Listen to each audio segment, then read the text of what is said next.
Welcome to Greenhouse again. Next story is about mysterious plants, Enigmas. There are many plant families which are very poorly researched. Many plant groups we don't know their origin, or their distribution, or even how many species are there. One of examples is a boxwood family. So that's a boxwood. Boxwood is, well, you might know boxwoods because they grow almost everywhere.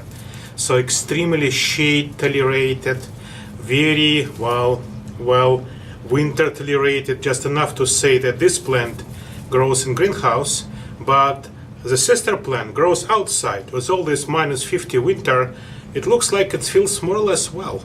So boxwoods are amazingly widespread and very good to grow almost everywhere. They also grow slowly, so you can trim them and make almost any shape out of this boxwood shrub. So very easy to make multiple, sometimes very strange shapes out of them. There's so many species of boxwood, and they distributed in a very interesting way. So some of them grow in Africa, some of them in East Asia and partly in Eurasia, like this one. And some of them grow in South America, mostly in Cuba.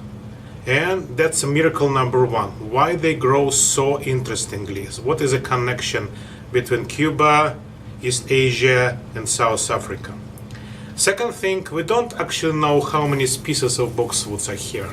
So there are multiple different theories, and this is not yet overviewed in one work. So lots of work to be done in determining how many species of boxwood exist.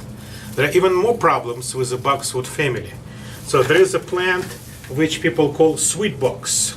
So sweet boxes are plants which are frequently grown in gardens together with boxwood, and they flower at winter and have very nice odor. Very nice and strong odor. What's interesting, the odor is due to stamens in the flower, and they will, not very attractive, but extremely adorate, and probably this is the way how they attract insects. So sweet boxes is a genus Sarcococca. All of it grows in Asia, except one, which grows in Guatemala and southern Mexico. So how that happens, it's another miracle.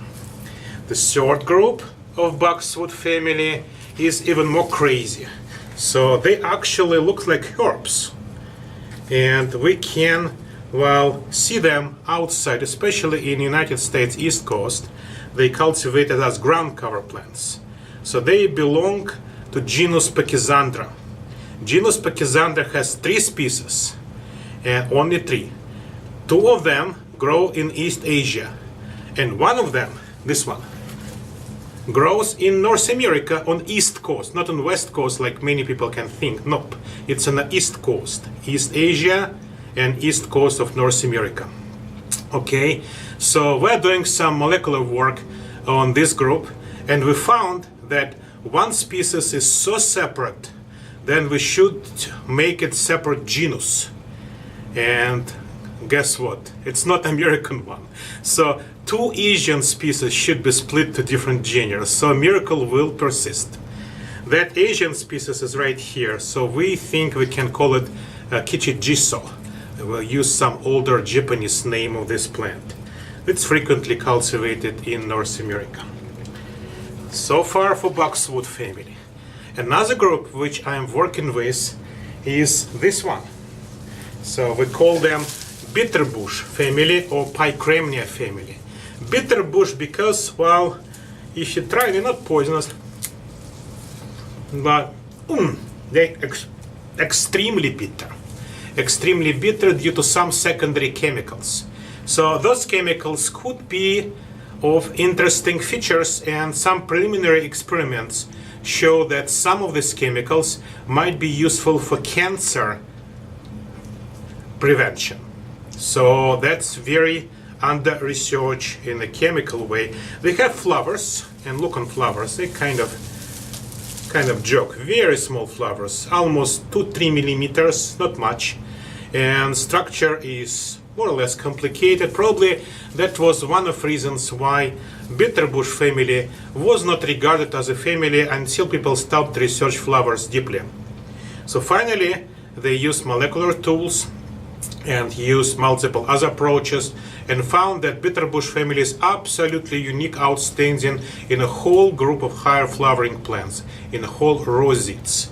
So bitterbushes are famous because most of them belong to Amazonian region. This one grows in Florida, but some others grow in Amazonian forest, or like this one grows in southern Brazil. So all bitterbushes are bitter, but how many species of them, it is still unclear, because we don't even have any good morphological review of all these species, and not speaking about molecular review of DNA of these species. And thirdly, I have one more group to study. These are plantains. Plantains, or yantains in Spanish, because when I say plantain, many people think it's a banana. Not quite. So in Spanish, plantana is a banana, whereas yantan is this plant. In English, they call it plantain. Anyway, whatever. Genus name is Plantago. They're very interesting plants because they recently originated from more like showy flowers group, and they developed their flowers in a very grass-like way. So they adapted themselves to wind pollination, and that helped them a lot, and they start to rapidly widespread over all Earth. Some of them belong to very highly invasive plant group, some of them very endemic. Some ocean islands plantains are absolutely unique. So this is another group which deserves a study.